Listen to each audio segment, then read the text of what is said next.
Hello my dear student, आज हम लोग फील्ड से मिल रहे हैं पीएन एकेडमी अमोल पाटिल इस चैनल पे। आज हम लोग इम्पोर्टेंट फिजिक्स के लेक्चर का चैप्टर नंबर 13 अल्टरनेटिंग करंट का लेक्चर देखने वाले हैं, जो एकदम इम्पोर्टेंट लेक्चर रहेगा, जिसमें मैं आपको इम्पोर्टेंट दे दूंगा इस चैप्टर्स के। सबसे पहले मैं आपको बताना चाहता हूँ, ये जो चैप्टर है, ये चैप्टर में से अभी तक बोर्ड के एग्जाम में कितने क्वेश्चन पूछे गए हैं, तो आपको एक अंदाज आएगा कि अभी तक कौन से क्वेश्चन नहीं पूछे हैं। तो हम लोग सबसे पहले ये क्वेश्चंस के ऊपर डिस्कस करते हैं। चैप्टर नंबर 13 अल्टरनेटिंग करंट, ये चैप्टर दिया जाता है 4 to 6 मार्क को, यानी कि आप ये चैप्टर बहुत छोटा है, आपको इस चैप्टर में से ज्यादा कुछ पढ़ना नहीं है। तो बच्चा लोग सबसे पहले ये चैप्टर किया नहीं रहेगा तो अब भी करो, क्योंकि इसमें 4 से लेके 6 मार्क फिक्स आपको पूछे जाते हैं। ठीक है, सबसे पहले इसमें ना प्रॉब्लम भी पूछा जाता है और थ्योरी भी पूछा जाता है, इसके लिए ये चैप्टर किया नहीं रहेगा तो जरूर करना अच्छे से। ठीक है, सबसे पहले मैं आपको क्वेश्चन पूछता हूँ। 2 साल 3 मार्क के लिए सेम क्वेश्चन पूछा गया था, दो पेपर में सेम क्वेश्चन आया था। Define inductive reactance, capacitive reactance and impedance. बेटा देखो, ये क्वेश्चंस को, ये 3 डेफिनेशन है, ये 3 डेफिनेशन हमें करके ही रखना है, क्योंकि ये 3 मार्क के लिए मार्च 22 में और जुलाई 22 में पूछा था। तो ये सबसे पहले ये 3 डेफिनेशन आप अच्छे से करके रखना। उसके बाद इस टॉपिक के ऊपर 1 मार्क का क्वेश्चन ज्यादा पूछा जाता है और 3 मार्क का प्रॉब्लम। ठीक है, तो उसके बाद आप देख सकते हैं when AC circuit non inductive, 1 mark के लिए पूछा है। बच्चा लोग, इसका आंसर सिंपल है, जब EMF and current okay are in a same phase. कैसे रहेंगे बेटा? सेम फेज में रहेंगे। जब इनमें फेज डिफरेंस 0 आएगा, देन ये रेजिस्टिव सर्किट काम करेगा। रेजिस्टिव सर्किट का मतलब क्या होता है? ये नॉन इंडक्टिव सर्किट हो जाएगा। सबको समझ में आया? देखो बेटा, इधर वेन एंड इतना ही 1 मार्क के लिए लिखना है।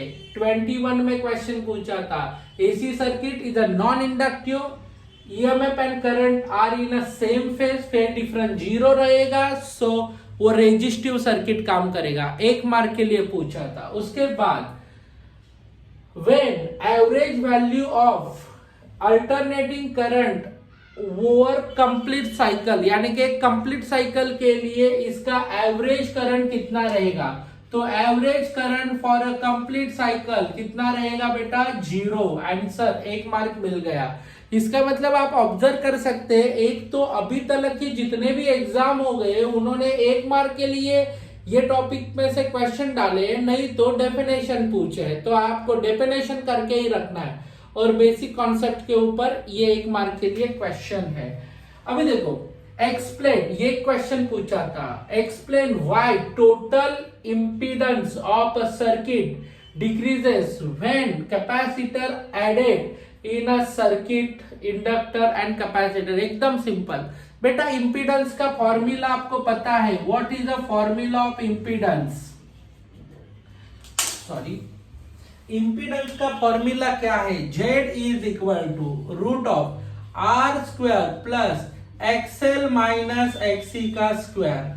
बेटा इधर कैपेसिटर ऐड करने के कारण ये देखो, ये टर्म क्या हो रहा है? माइनस, ये वाला वैल्यू डिक्रीज होगा, ये वाला वैल्यू डिक्रीज होगा, तो इंपीडेंस भी क्या हो जाएगा बेटा? डिक्रीज हो जाएगा। सिंपल कॉन्सेप्ट है। तो बेटा कहने का मतलब क्या है? देखो, अभी तक ये इसके ऊपर के थ्योरी क्वेश्चन बहुत कम पूछे हैं, तो आपको कुछ और क्वेश्चन जो है मैं लिखवा के दूंगा, ताकि आपको पता चले कि इसमें से और कौन से क्वेश्चन आ सकते हैं। तो बेटा सबसे पहले ये क्वेश्चन आप अच्छे से करके रखना। अभी मैं दूसरे क्वेश्चन लिखवाता हूं, जो आने वाले एग्जाम में, जो आगे वाले एग्जाम में आने के चांसेस है। ठीक है, तो बेटा आप लोग को ये समझ में आया रहेगा, ऐसा मैं उम्मीद करता हूं। आप इसका स्क्रीनशॉट निकालो, और ये क्वेश्चन लिख के रखो और उसको प्रिपेयर करने को शुरुआत करना। ठीक है, आगे देखते हैं। हम लोग ने अभी देखा कि प्रीवियस ईयर्स में कितने क्वेश्चंस पूछे गए थे।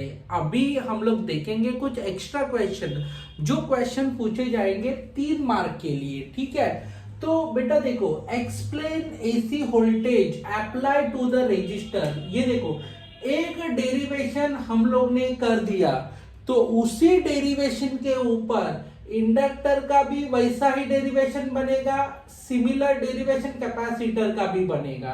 यानी कि आपको ज्यादा मेहनत करने की जरूरत नहीं पड़ेगी। आपको एक डेरिवेशन करना है, इस एक डेरिवेशन से 1 2 3 और 4 यानी कि 4 डेरिवेशन अपने बन जाएंगे। कहने का मतलब क्या है, देखो, एक डेरिवेशन करो, बाकी 3 डेरिवेशन सिमिलर है, उसके जैसे ही है। ठीक है, same average power associated with. अभी बच्चे लोग इस 2 डेरिवेशन में बहुत कंफ्यूज होते हैं।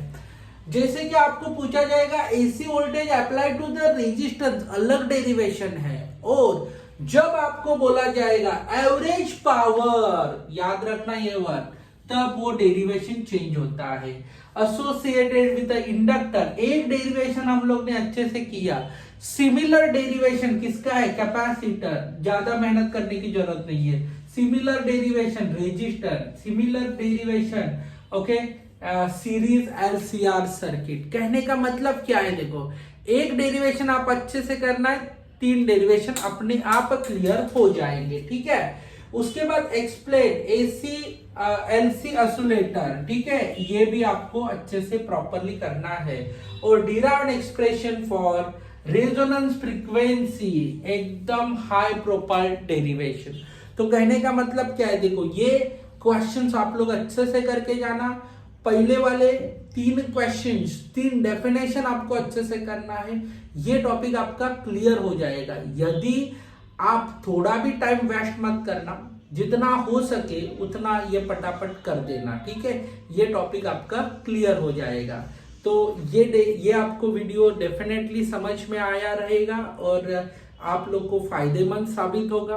तो डेफिनेटली आप ये चैनल को सब्सक्राइब करना, और आगे के सब अपडेट आपको जरूर जल्द से जल्द मिल जाएंगे। तब तक आप इस चैनल पे बनाए रहना, हमारे शॉर्ट्स वीडियो भी देखना। और बच्चा लोग, मैं सब टॉपिक के डे बाय डे अभी हम लोग कंटिन्यूएशन में इम्पोर्टेंस डालने वाले हैं, तो उसको जरूर देखना।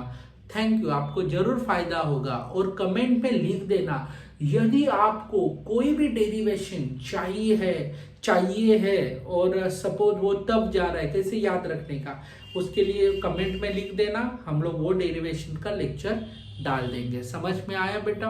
तो थैंक्स अ लॉट, कनेक्टेड रहना। Bye bye.